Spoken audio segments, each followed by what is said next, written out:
नमस्कार, आपसे मेरा नाम है अशोक यादव एडवोकेट और मैं आप सभी के लिए लीगल एडवाइस वीडियोस अपलोड करता हूं जो कि आप सब लोग लाइक करते हैं, पसंद करते हैं, शेयर करते हैं और सब्सक्राइब भी करते हैं। अब तक नहीं किया तुरंत करिएगा और दूसरे लोगों तक भी इस जानकारी को जरूर शेयर करिएगा। देखिए, आपके मन में जब भी आप तलाक डालने की सोचते हैं, आप हस्बैंड हैं, वाइफ हैं, कुछ भी हैं, आपके संबंध इतने खराब हो गए हैं कि अब साथ रहना संभव नहीं है, तो आप कहीं ना कहीं ये सोचते हैं कि सर इस परेशानी से निजात कैसे मिले, किस तरीके से हम अब इस समस्या से दूर हो जाएं। तो आपके मन में सिर्फ एक ही ख्याल आता है कि आप उसको तलाक लें। अब दोनों में से कोई भी हो सकता है, चाहे पत्नी हो परेशान या पति परेशान हो, दोनों में से कोई भी है, दोनों के लिए तलाक का आधार बनाया गया है, तलाक का कानून दोनों के लिए दे दिया गया है। लेकिन जब तलाक का कानून मतलब कि तलाक की जो विचार आपके मन में आता है, तो आपके मन में ये डर लगता है कि सर तलाक का अगर हमने केस डाला तो कहीं हम फंस तो नहीं जाएंगे। ये सवाल बहुत ही ज़्यादा इंपॉर्टेंट है और बहुत लोगों के मन में ये चीज़ आती है, क्योंकि कुछ लोगों का ये भी मिथ है कि जैसे ही हम तलाक डालेंगे हमारे ऊपर मेंटेनेंस चढ़ जाएगा, हमें मेंटेनेंस देना पड़ जाएगा। ये भी कुछ मिथ है।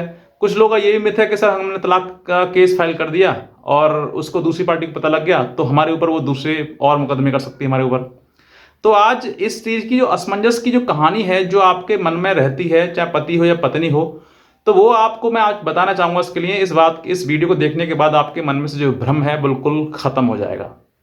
शुरुआत करते हैं कि जब आपके मन में ये चीज़ें चल रही हैं कि साथ रहना अब बिल्कुल भी संभव नहीं है, चाहे कुछ भी हो जाए जीवन में, मेंटेनेंस क्या, आपको मतलब किसी भी प्रकार की आपको सजा मिल जाए, लेकिन अब साथ रहना संभव नहीं है। जब मन में आपके इस तरीके के विचार आने शुरू हो जाएं, तब आपका तलाक का केस फाइल करना आपको मैंडेटरी है।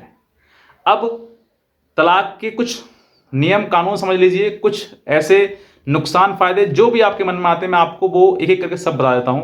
अब आपके मन में आता है कि सर हम तलाक का केस डालकर कहीं फंस तो नहीं जाएंगे।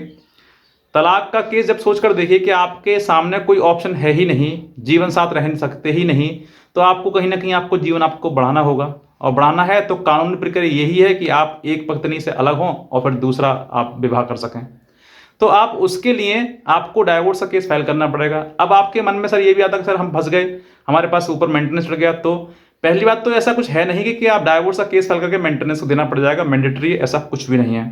लेकिन फिर भी मान लीजिए कि आपके मन में सवाल आता है कि मेंटेनेंस देना पड़ जाएगा, तो सोचकर देखिए कि आपको तलाक लेना है। तो भाई ये सब चीजें अगर आपके सामने आती हैं, इससे क्या, इससे बुरी से बुरी परिस्थिति अगर आपके सामने आती तो वो भी आपको झेलनी पड़ेगी। ये एक आपका बहुत ही स्ट्रांग डिसीजन होना चाहिए। ऐसा नहीं है कि नॉर्मली ये बस थोड़ी बहुत लड़ाई झगड़ा हुआ और आप तलाक केस डाल दिया, नहीं, बहुत ही सोच समझ के कदम उठाने की आवश्यकता है आपके लिए। क्योंकि ये जीवन जो संबंध आपके बने हैं वो एकदम से खत्म हो जाए ऐसा संभव भी नहीं है। आपके पास ग्राउंड है या नहीं है ये आपको पता है, लेकिन अगर आपके पास ग्राउंड नहीं है और आप सिर्फ डाइवोर्स का केस फाइल करके बैठ गए तो 100% आप हार जाएंगे। इस बात को भी आपको समझना होगा। आप ऐसे समय पर परिस्थिति में, अब बात करते हैं कि दूसरे पक्ष का, मान लीजिए हमने डाइवोर्स का केस फाइल कर दिया और दूसरा पक्ष हमारे ऊपर केस कर दे, अब तक तो नहीं किया लेकिन अब कर दे, या फिर कर दिए हैं तो कोई बात ही नहीं लेकिन अब कर दे, तो क्या होगा। तो आप इन परिस्थितियों से भी मत डरिए। अगर आप डरोगे तो जीवन में कभी कोई केस नहीं कर पाओगे। आपको लगता है कि सामने वाला केस करे या ना करे, सामने वाला मेंटेनेंस केस डाले नहीं डाले, मेंटेनेंस मुझे देना पड़े ना देना पड़े, इन सब चीजों से अगर आप डर गए तो आप मेंटेनेंस केस नहीं फाइल कर पाओगे। और अगर आपको सोचता है कि सर मुझे जीवन में चाहे मुझे मृत्यु क्यों ना आ जाए लेकिन अब साथ में इस व्यक्ति के साथ रहना नहीं संभव है, तब आपको केस फाइल करना है। इर्द गिर्द लेफ्ट राइट ऊपर नीचे कुछ मत सोचिए, सीधे सीधे सबसे पहले सबूत इकट्ठा करिए उस व्यक्ति के खिलाफ जिस व्यक्ति से आपको डाइवोर्स लेना है। सबूत नहीं है, आप अपने वकील से पूछिए, क्योंकि कुछ ऐसी भी चीजें होती हैं जो बिना सबूत के आधार पर भी आपको डाइवोर्स मिल जाता है, उसकी भी प्रक्रियाएं होती हैं। तो आपको वो चीज़ें समझनी है कि किस तरीके से वो आपको डाइवोर्स ले सकते हैं। तो यहाँ पर आपके लिए यही चीज़ सबसे ज़्यादा इंपॉर्टेंट है कि अगर मैंने डाइवोर्स का केस फाइल किया तो फिर मुझे लड़ना ही है और मुझे उससे डाइवोर्स लेना ही लेना है। ये आपके मन में अगर रहेगा तो आप डाइवोर्स का केस फाइल करेंगे और उसको जीत भी जाएंगे। और जहां आपके मन में डर हुआ कि साहब हमें लगता है कि हमने अगर केस फाइल कर दिया, दूसरे पक्ष पे केस फाइल कर देगा, डाल देगा, हमारे ऊपर डाल देगा, केस डाल देगा, तो फिर आप नहीं लड़ पाएंगे। अधवर में आप जो जीवन जो आपको लड़ाई है वो अधवर में आप छोड़ के चले जाएंगे और परास्त हो जाएंगे। तो आपको वो जीवन समझना है कि मुझे अब किसी भी कीमत पर कुछ भी हो जाए, चाहे मुझे उसकी कोई भी कीमत चुकानी पड़ जाए, आपको डाइवोर्स चाहिए तो फिर आपको लड़ना पड़ेगा।